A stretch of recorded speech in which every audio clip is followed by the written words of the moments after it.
स्वागत है दोस्तों प्रणब जी की क्लास में। तो दोस्तों ये करंट अफेयर्स का 26 जून 2023 एडिशन है। मोस्ट इंपॉर्टेंट क्वेश्चंस लाए हैं हर तरह की गवर्नमेंट जॉब्स के प्रैक्टिस के लिए। दोस्तों पहले के वीडियोस देखना चाहते हैं तो ऊपर आई बटन में प्लेलिस्ट डाल दूंगा, वहां जाकर देख सकते हैं। बिना किसी देरी के स्टार्ट करते हैं।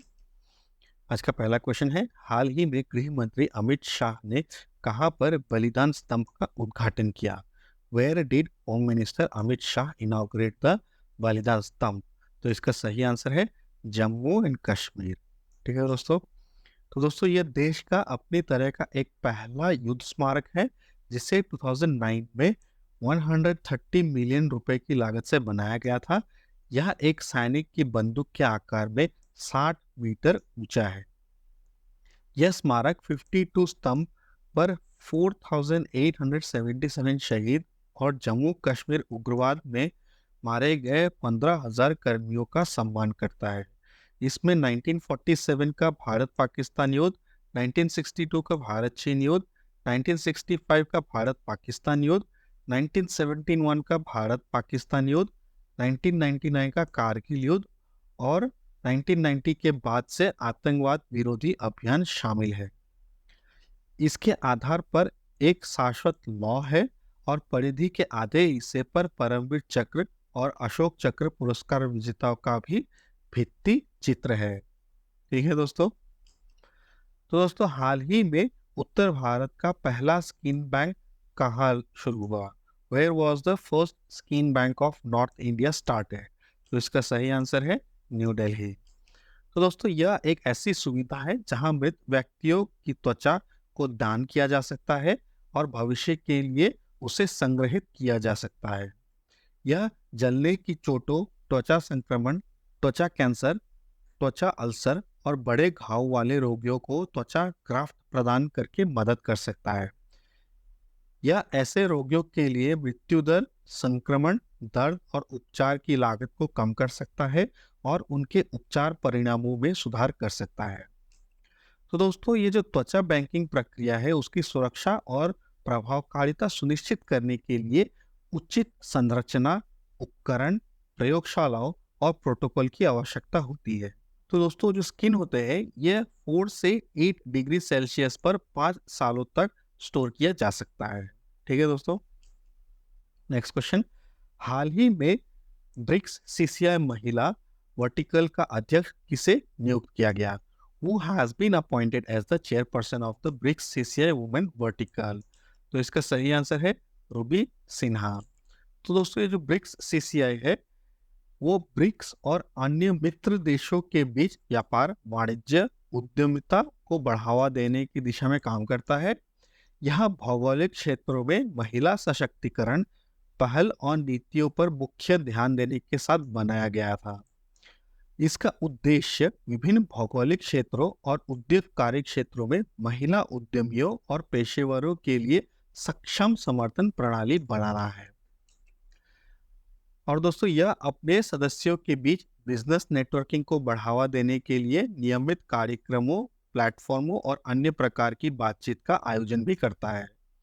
यह महिला पेशेवरों के लिए सलाह और प्रशिक्षण कार्यक्रमों की भी सुविधा प्रदान करता है। तो दोस्तों ये जो ब्रिक्स सीसीआई है वो बहुत इंपॉर्टेंट है और इतने सारे इंपॉर्टेंट इवेंट को ऑर्गेनाइज करता है। नेक्स्ट क्वेश्चन, हाल ही में पहले प्रोफेसर कोटपल्ली जयशंकर पुरस्कार से किसे सम्मानित किया गया? Who was honored with the first professor Kotapalli Jaishankar award? तो इसका सही आंसर है आचार्य एन गोपी। दोस्तों इस अवार्ड के बारे में थोड़ा जान लेते हैं। यह भारत राष्ट्र समिति से संबद्ध एक संस्कृत संगठन भारत जागृति द्वारा स्थापित एक साहित्यिक पुरस्कार है। ठीक है दोस्तों, इसको ध्यान रखिएगा। इसका नाम प्रोफेसर कोटपल्ली जयशंकर के नाम पर रखा गया है, जो एक प्रसिद्ध शिक्षाविद, राजनेता और तेलंगाना आंदोलन के विचारक हैं।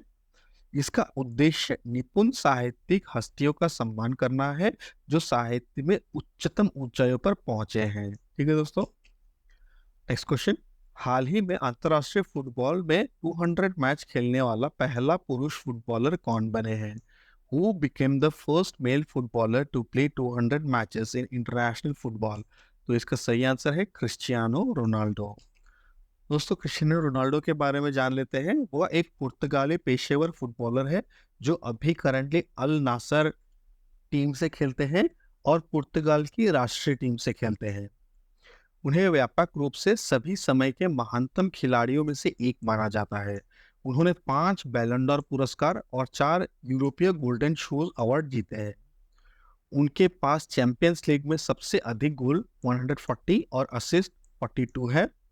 यूरोपियन चैंपियनशिप में सबसे अधिक गोल 14 और सबसे अधिक अंतर्राष्ट्रीय गोल 123 के रिकॉर्ड्स हैं। तो ये रिकॉर्ड बहुत इंपॉर्टेंट है दोस्तों, इनको ध्यान रखिएगा। नेक्स्ट क्वेश्चन, हाल ही में किसने the power of Facebook marketing नाम से अपनी पहली पुस्तक लिखी? Who has written its first book titled The Power of Facebook Marketing? तो इसका सही आंसर है अमित कुमार झा। तो दोस्तों जो फेसबुक मार्केटिंग है, फेसबुक मार्केटिंग व्यवसायों को ब्रांड जागरूक बनाने, ऑनलाइन अनुसरण बढ़ाने, लीड इकट्ठा करने और अत्यधिक उत्पादों या सेवाओं को बेचने में मदद करता है। तो ये होता है फेसबुक मार्केटिंग, मतलब कुछ एनालिटिक्स प्रोवाइड करते हैं। ठीक है दोस्तों, फेसबुक मार्केटिंग में बिक्री को आसमान छूने और संभावित ग्राहकों तक पहुंचाकर ब्रांड जागरूकता बढ़ाने की शक्ति है, जो पहले से ही फेसबुक पर अपने जैसे व्यवसायों को तलाश कर रहे हैं। ठीक है दोस्तों, नेक्स्ट क्वेश्चन, हाल ही में किसने अपनी नई पुस्तक सिम्फनी टू जैज को लिखा है? Who has written his new book Symphony to Jazz? तो इसका सही आंसर है अंकित खेमका। ठीक है दोस्तों, यह अंकित खेमका द्वारा लिखित एक बिजनेस गाइड है। वह सॉफ्टवेयर उत्पाद विकास और सेवाओं में 18 से अधिक वर्षों के अनुभव के साथ एक प्रौद्योगिकी और प्रबंधक पेशेवर भी है। वह जैज संगीत की गतिशील और संयोगात्मक प्रकृति से प्रेरणा लेते हुए व्यापार जगत में रचनात्मक टीम वर्क और नवीनता की शक्ति को पता लगाता है। तो जैज म्यूजिक से बहुत इंस्पायर्ड है और उन्हीं इंस्पिरेशन का यूज करते हुए वो बिजनेस वर्ल्ड में उसको इम्प्लीमेंट करना चाहते हैं। नेक्स्ट क्वेश्चन, हाल ही में किस राज्य में देश की सबसे बड़ी निजी रेल कोच फैक्ट्री का उद्घाटन किया गया? In which state the country's largest private rail coach factory was inaugurated? तो इसका सही आंसर है तेलंगाना। तो दोस्तों हैदराबाद स्थित रेलवे उत्पाद कंपनी मेधा सर्वे ड्राइव्स प्राइवेट लिमिटेड ने हैदराबाद तेलंगाना के पास कोंडाकल गांव में एक सुविधा का निर्माण किया है। यह भारत का सबसे बड़ा निजी रेल कोच कारखानों में से है, जिनमें 805 करोड़ रुपए का निवेश किया गया है और प्रति वर्ष 500 कोच और 50 लोकोमोटिव का उत्पादन क्षमता रखता है। यह coach train set, locomotive, metro train, monorail और वैगन सहित विभिन्न प्रकार की रेलवे रोलिंग स्टॉक का निर्माण कर सकता है।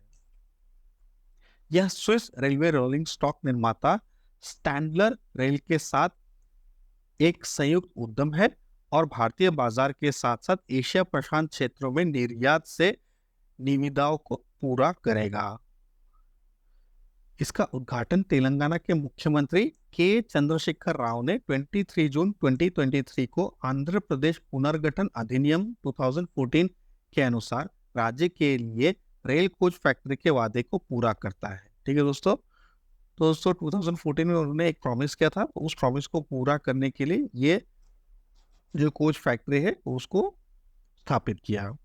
Next question, morning Consult political intelligence द्वारा जारी ग्लोबल अप्रूवल रेटिंग के अनुसार दुनिया का सबसे लोकप्रिय नेता कौन बन गया है?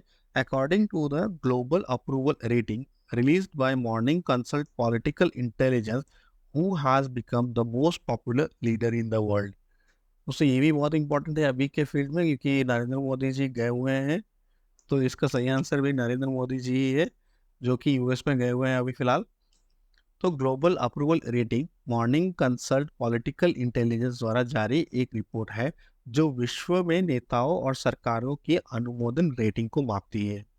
रिपोर्ट इस बात की अंतर्दृष्टि प्रदान करती है कि वो वैश्विक स्तर पर जनता द्वारा नेताओं और सरकारों को कैसे माना जाता है। यह विभिन्न कारकों को ध्यान में रखता है, जैसे कि नौकरी का प्रदर्शन, विश्वसनीयता, प्रमुख मुद्दों को संबोधित करने में प्रभावशीलता, रेटिंग में कई देशों में किए गए व्यापक सर्वेक्षणों पर आधारित है, जिसमें हजारों व्यक्तियों की राय ली गई है। वैश्विक अनुमोदन रेटिंग नेताओं और सरकारों की अंतर्राष्ट्रीय धारणा का आकलन करने और वैश्विक जनमत में रुझानों को समझने के लिए एक मूल्यवान उपकरण के रूप में कार्य करता है। ठीक है दोस्तों, तो दोस्तों ये थे आज के मोस्ट इंपॉर्टेंट क्वेश्चन। इसे आप लोग किसी भी तरह के गवर्नमेंट जॉब्स के प्रिपरेशन के लिए प्रैक्टिस कर सकते हैं। आपको वीडियो कैसा लगा प्लीज़ कमेंट बॉक्स में मुझे लिखिए। वीडियो का कंटेंट और क्वालिटी अच्छा लगा हो या फिर कोई सजेशन और क्वेश्चन हो उसे भी कमेंट बॉक्स में लिखिए। अभी तक आपने चैनल को लाइक शेयर और सब्सक्राइब नहीं किया है तो प्लीज़ लाइक शेयर और सब्सक्राइब कर दीजिएगा। मिलते हैं आप लोगों से कल सुबह 8 बजे नेक्स्ट वीडियो के साथ। तब तक ऑल द बेस्ट। जय हिंद।